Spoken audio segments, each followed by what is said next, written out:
राजस्थान में भाजपा के मिशन 25 में पहली ही लिस्ट में बगावत के सुर ने थोड़ी सी लय बिगाड़ दी। वजह है चूरू से सांसद राहुल कसवा की टिकट का कटना। राजनीतिक गलियारों में चर्चा है कि राहुल कसवा अब कांग्रेस का दामन थामेंगे और आरएलपी के साथ मजबूत इस सीट को जीतकर बीजेपी को आईना दिखाएंगे। ये बात उनके एक्स हैंडल पर भी दिखने लगी है। उन्होंने ट्वीट किया है कि मेरा गुनाह क्या था, यानी मोदी के सांसद टिकट कटने पर अपने सजा का जवाब मांग रहे हैं। राजस्थान की बात अंकित तिवारी के साथ कार्यक्रम में आपका स्वागत है।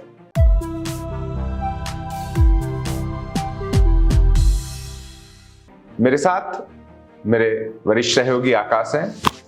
आकाश, चूरू ने बीजेपी को अंदर तक तो हिला दिया है। जो आंतरिक आक्रोश था, कई लोग उसको हवा भी दे रहे हैं।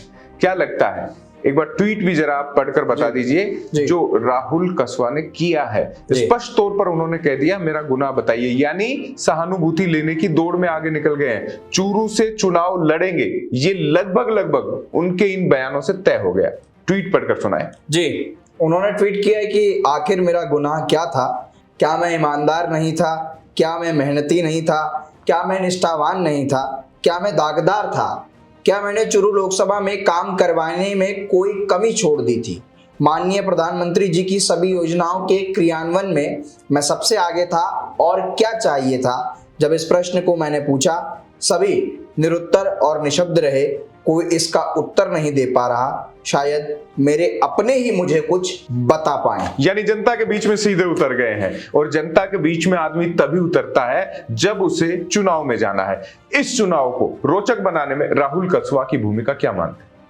देखिए, ये तो आपने भी जैसे जानकारी दी गई, तय माना जा रहा है कि वो गठबंधन के तहत कांग्रेस आरएलपी का गठबंधन होगा। कांग्रेस के उम्मीदवार के तौर पर वहां पर वो उतरेंगे और उनके इस प्रकार के ट्वीट, जैसे हमने विधानसभा चुनाव में भी जिनके टिकट कटे उनके ट्वीट देखें, ऐसे ट्वीट करने से एक सहानुभूति की लहर आती है। वहां आ रहे थे, मैंने ईमानदारी से मेहनत की थी। जी, विकास चौधरी जीत गए और जीतकर अब बीजेपी के नेताओं को आईना दिखा रहे हैं विधानसभा में, और अब तो उनका अजमेर से लोकसभा क्षेत्र से भेजने की तैयारी बातचीत हो रही है। लेकिन वो अलग मूड रहेगा। लेकिन फिर भी राहुल कसवा का टिकट कटना राजस्थान की राजनीति में ही नहीं, जातिगत आधार पर भी कई बयानबाजियों को हवा दे रहा है। खास तौर पर राजेंद्र राठौड़ की ताकत को एक धड़ा बता रहा है, दूसरा धड़ा कह रहा है कि ये लड़ाई जातिगत आधार पर जाट और राजपूत की है। हालांकि चौक मीडिया कभी भी ऐसे बयानों में प्रमुखता से आगे नहीं रहा है, लेकिन जो जनता के, जो लोगों के बयान आ रहे हैं, जो प्रतिक्रियाएं आ रही है, वो दिखा रहा है कि ये वर्चस्व की लड़ाई थी, राजनीतिक की लड़ाई थी, और इसे नया रंग दिया जा रहा है। चुनाव में अब राहुल कसवा उतरेंगे, और उतरेंगे तो कितने प्रभावी रहेंगे जो सहानुभूति वो ले रहे हैं। देखिए, अगर वो गठबंधन के तहत उतरते हैं, जहां भाजपा से इतर वो कांग्रेस में आते हैं, एक तो देखिए जातिगत वोट बैंक उनके साथ आएगा। हालांकि बटेगा जातिगत वोट बैंक भी, जो भाजपा के जाट वोटर्स हैं वो तो रहेंगे, लेकिन हम देखते हैं कि राजस्थान में जाट वोटर्स कांग्रेस की तरफ ज्यादा है। फिर भाजपा में अभी ये भी एक दारोमदार चल रहा है, मंत्रिमंडल विस्तार होगा नहीं होगा, शीर्ष वो होगा, वो लगभग आज भजनलाल शर्मा मुख्यमंत्री जो राज्यपाल से मिलकर भी आए, तो संभावना यही जताई जा रही है कि 15 सीटों के समीकरण को, और जो 10 सामने घोषित होने वाली टिकटें हैं, उनके समीकरण ठीक ठाक रहे। ऐसे में कुछ मंत्रियों का कद बढ़ाया जा सकता है, कुछ नए लोग भी शामिल होंगे, और खासतौर पर जगह भी खाली इसलिए छोड़ी गई थी कि लोकसभा आते आते वो माहौल बनाया जा सके। लेकिन देखिए, जो जाट फैक्टर की हम शेखावटी की बात कर रहे हैं, पहली बार शेखावटी का बेल्ट कांग्रेस के लिए पहले से ही मजबूत है। जी। विधानसभा चुनावों के आंकड़े बताते हैं कि किस प्रकार से कांग्रेस की बेस्ट परफॉर्मेंस शेखावटी में ही रहती है। इसका कस्बा को फायदा मिलेगा कस्बा को हनुमान बेनीवाल को साथ लाने से। वो भी जाट नेता, राहुल कसवा भी जाट नेता, कांग्रेस का Jat vote bank, Shekhawati Jat land, ये सब मिक्स होगा।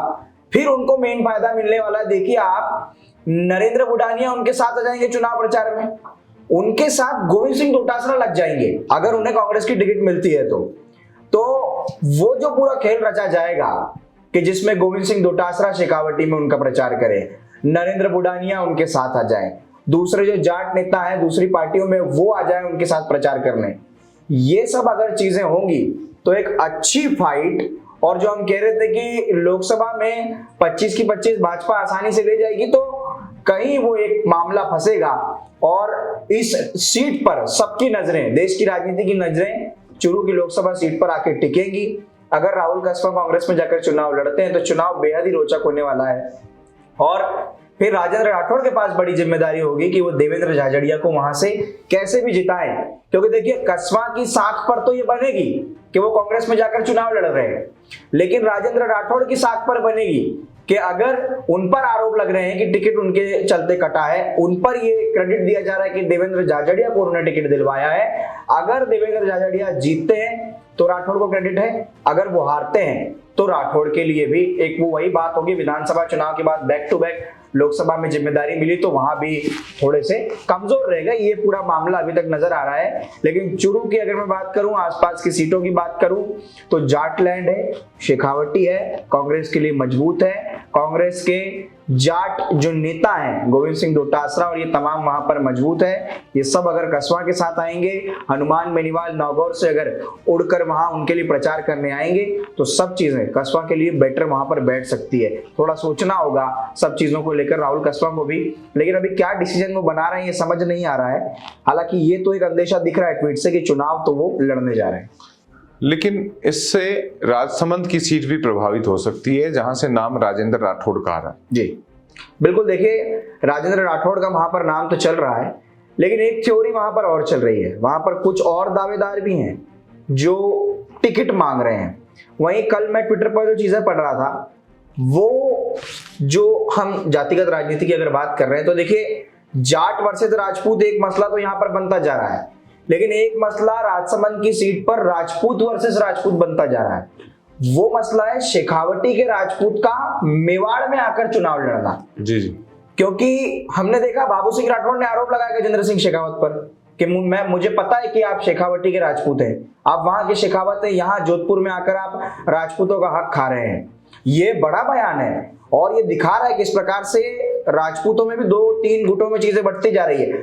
तो राजेंद्र राठौड़ का वहां जाएंगे अगर वो, तो एक ही चीजें उठ रही है। दूसरा ये कहा जा रहा है कि लेकिन दिया कुमारी चूंकि वो ढूंढास के क्षेत्र से मेवाड़ जाकर उन्होंने चुनाव लड़ा, जीती, तो राजसमंद की जनता दिया कुमारी के प्रति, यहाँ के राजघराने के प्रति उतनी समर्पित है कि अगर दिया कुमारी साथ में राजेंद्र राठौड़ के वहां प्रचार के लिए पहुंचती हैं तो उनके लिए चीजें वहां पर बेहतर बन जाएगी। फिर उनको साथ में मेवाड़ में साथ मिल जाएगा भाजपा के ही विधायक विश्वराज सिंह मेवाड़ का, नाथद्वारा के जो विधायक है कि विश्वराज सिंह मेवाड़ बतौर मेवाड़ के राजपूत नेता एक शेखावटी के राजपूत व्यक्ति के लिए जो राजसमंद में प्रत्याशी होंगे उनके लिए प्रचार करेंगे, तो राजेंद्र राठौड़ के लिए भी वहां पर चीजें आसान बनेगी। और वैसे भी राजसमंद को सेफ सीट माना जाता है भाजपा की, तो कोई इतनी जद्दोजहद बड़ी नहीं होने वाली है। 2 से 3 सीटें तो वैसे भी सेफ मानी जा रही है, चाहे वो उदयपुर की सीट हो, राजसमंद की सीट हो, जयपुर की सीट। लेकिन राहुल कस्वा की ये चुनौती राजस्थान में बीजेपी की मुश्किलें तो बढ़ा रही है। 33 साल से जो परिवार वहां राजनीति में था और पहली बार टिकट कटी है, और ये टिकट कटना केवल इस आधार पर नहीं कि परफॉर्मेंस कमजोर रही।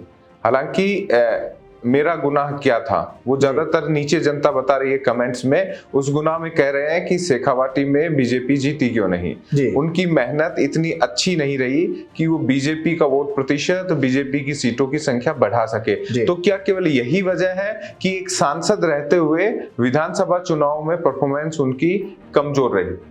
देखिए, अगर ऐसे परफॉर्मेंस की बात होती तो बाजू की सीकर की सीट ले लीजिए आप। सीकर में कितने भाजपा के विधायक जीत गए, शेखावटी में तो भाजपा वैसे भी कमजोर है। सुमेधानंद की ड्रेस उन्हें टिकट का दावेदार ज्यादा बनाती है, जिस तरीके से राम मंदिर का माहौल देश में बना हुआ। देखिए, ये तो बहुत अच्छा एक पॉइंट आपने बताया कि जो उनका वस्त्र है, भगवा जो वस्त्र है, वो एक बेहतर चीज है जिससे वोट ट्रांसफर होते हैं। और लोकसभा चुनाव है, राम मंदिर का मुद्दा तो उबलेगा ही, लेकिन इससे ये समझ आ रहा है कि जब बाजू की सीट सीकर पर विधानसभा चुनाव इतने प्रभावी नहीं रहे, तो फिर ऐसे में यहाँ टिकट कटने पर आप विधानसभा चुनाव की परफॉर्मेंस पे पूरा नहीं मामला बढ़ सकते, ये भी एक फैक्टर है। ऐसा नहीं है कि विधानसभा चुनाव में परफॉर्मेंस को आप नेग्लेक्ट कर दें कि अगर अच्छा परफॉर्मेंस नहीं है तो क्या हुआ, टिकट मत खा दिए। सांसद तो 3 खुद बीजेपी के हार गए थे विधानसभा चुनाव में, तो ऐसे में किसी सांसद की जज करना अलग चीज है। लेकिन एक छोटा सा सवाल इसमें भी हो जाता है कि कांग्रेस डोरे डाल रही है राहुल कसवा पे, क्या लगता है? गोविंद सिंह डोटासरा सोच रहे हैं कि मेरी सक्सेस इसी चेहरे में छुपी है। देखिए, कल रात को हनुमान बेनीवाल मिलने भी गए राहुल कसवा से दिल्ली में। ये जानकारी सामने आ रही है कि उनकी मुलाकात शायद वहां पर हुई है, और ये कहा जा रहा है कि हनुमान बेनीवाल गोविंद सिंह डोटासरा की बातचीत लेकर कसवा के पास गए हैं। यानी कि डोटासरा डायरेक्ट राहुल कसवा के पास नहीं पहुंचे हैं, वो वाया हनुमान बेनीवाल उनकी बातचीत हुई है, ये ऐसा कहा जा रहा है। एक थ्योरी मैं बताने की कोशिश कर रहा हूं, जो बातचीत चल रही है। तो देखिए, कांग्रेस तो वैसे भी प्रत्याशियों की कमी दिख रही है, ऐसे प्रत्याशी मजबूत नहीं दिख रहे हैं जो फतह कर ले। और कांग्रेस ने बागियों अभी तो नाम ही सामने नहीं आए, आप कमजोर कैसे मान रहे हैं? कमजोर के लिए मैं कह रहा हूं कि ऐसे नहीं दिख रहे हैं 25 नाम। देखिए, ये कहते हैं कि भाजपा को हरा देंगे। 15 में से 7 सीटों का आकलन ये है कि बीजेपी इतने आराम से नहीं है। नरेंद्र मोदी का नाम अगर हटा दिया जाए तो बड़ी मुश्किल में पड़ जाए प्रत्येक प्रत्याशी। देखिए, ऐसे तो फिर 25 में से 20 मुश्किल में पड़ जाएंगे अगर नरेंद्र मोदी का नाम उसमें से हटा दिया जाएगा तो। लेकिन जो हम बात कर रहे हैं कि कांग्रेस सब उनकी सभाओं पे टिका हुआ है। लोग कोशिश कर रहे हैं कि नरेंद्र मोदी आए और मेरे लोकसभा संसदीय क्षेत्र में सभा करके जाए। बिल्कुल बिल्कुल, अब तो मोदी करेंगे बेड़ा पार, ये चीजें चल रही है। लेकिन जिस पर हम बात कर रहे थे कि कांग्रेस पहले विधानसभा चुनाव में बागी पर दांव खेलकर देख चुकी है कि बगावत में कितना दम है। भाजपा भी देख चुकी है, सुभाष मील वहां पर बागी हुए, जीते क्योंकि सहानुभूति थी। विकास चौधरी बागी हुए, कांग्रेस ने दांव खेला, जीते, सहानुभूति थी। कांग्रेस भी इस पूरे मुद्दे को बुनाने में लगी और कांग्रेस के पास तो अभी मालवीय को भी उन्होंने एक तरीके से बागी करके ही ले लिया है। बिल्कुल बिल्कुल, बागी करके ले लिया है। लेकिन जो हम बात कर रहे हैं चुरू की, तो कांग्रेस के लिए वहां पर एक बागी व्यक्ति का साथ में आना जिसका टिकट कटा है, एक चीज वो। दूसरा, पारिवारिक लेगेसी 30-35 सालों की, सेकंड चीज वो। थर्ड, जाटलैंड। फोर्थ, शेखावटी का वो इलाका जहां पर भाजपा पहले से कमजोर है। तो ये सब चीजें, वहीं पीसीसी चीफ की सीट पास में है, पास में वहां पर नरेंद्र बुडानिया है। ये तमाम लोग हैं जिन्होंने, राजेंद्र राठौड़ का जिनका नाम आ रहा है, उन्हें हराया उन्होंने चुनाव में। तो ये सब चीजें कांग्रेस को दिख रही है कि अगर 4-5 फैक्टर हमारे साथ मिलते हैं, साथ में हनुमान बेनीवाल भी मिलते हैं जी, तो हम 25 की 25 तो जीतने में थोड़ा अगर रोड़ा डाल सकें तो कोशिश तो कम से कम कांग्रेस कर सकती है। भले ना जीते, लेकिन एक ये दिखा दें कि भाई नरेंद्र मोदी के नाम पर ये 25 जो सीटें हैं, इसमें फाइट इतनी आसान नहीं रही है। शेखावाटी और नागौर बेल्ट में तेजल का गाना फिर सुपर डुपर हिट होने वाला है और कांग्रेस इस वक्त डांस करती हुई नजर आ रही है बीजेपी में इस कलह से, और ये आसान नहीं है। सीधे तौर पर दिक्कत है, परेशानी है, और राहुल कसवा अगर बाकी होते हैं तो एक मजबूत आधार, मजबूत कैंडिडेट तो कांग्रेस को मिलेगा ही, क्योंकि बीजेपी के भी कुछ संभवतः वोटर्स को अपनी तरफ लेने में कामयाब रहेगा। लेकिन सबसे बड़ी चुनौती यही है, क्या राहुल कसवा कांग्रेस में केवल और केवल इस टिकट के लिए, इस संसदीय सीट के लिए जाएंगे, या अब ये इज्जत का मसला बन गया है? उन्होंने अपने जो पहला उन्होंने ट्वीट किया था उसमें उन्होंने आखिरी लाइन लिखी थी कि मैं अपने माँ बाप की नाक नहीं कटने दूंगा जी। तो इसे संसदीय सीट और इसे अपनी साख नहीं, वो इसे पारिवारिक साख बना चुके हैं। कसवा परिवार का मामला बना चुके हैं वो, कि कसवा परिवार की इज्जत दांव में लग गई है। उनकी माताजी सादुलपुर में चुनाव लड़ती आई पहले से, पिताजी उनके लोकसभा में रहे, तमाम जगहों पर सक्रिय उन्होंने राजनीति की। राहुल कसवा 2 बार से सांसद है, तो ये बात कसवा परिवार के साख पर उतर आई है। दूसरी बात, वैसे परिवार की राजनीति खत्म करने के लिए बीजेपी जानी जाती है। बिल्कुल बिल्कुल, परिवारवाद के खिलाफ है। देखिए, परिवारवाद के खिलाफ होना भी चाहिए। अगर लगातार किसी योग्य व्यक्ति का टिकट कट कर किसी को मिल रहा है तो परिवारवाद के खिलाफ हर पार्टी को होना चाहिए। परिवारवाद से तो कोई पार्टी नहीं चलेगी। लेकिन जो हम बात कर रहे थे कि कसवा परिवार को एक डर और ये है कि जो उनका कंट्रोल आसपास की विधानसभा सीटों पर था, राहुल कसवा के लोकसभा न पहुंचने से या एक पावर पोजीशन में न रहने से उन विधानसभा सीटों से भी उनका कंट्रोल हटेगा। बिल्कुल। शेखावाटी की राजनीति में चर्चा का विषय बना हुआ है जब से बीजेपी ने सूची जारी की है। ये सूची बड़ी चर्चा का केंद्र बना हुआ है। अब निगाहें राहुल कसवा के हर कदम पर हैं।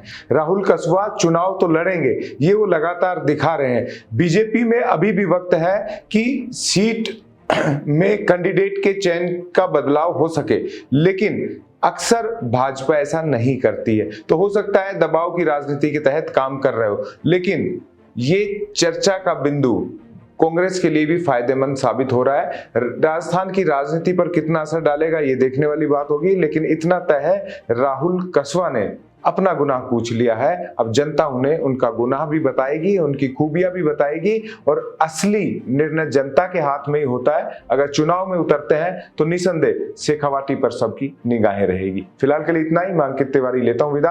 आपसे फिर मुलाकात होगी, लेकिन इससे ठीक पहले अगर आपने राजस्थान चौक चैनल को सब्सक्राइब नहीं किया है तो कीजिए, क्योंकि आप ही की तो खबरें हम दिखाते हैं। नमस्कार।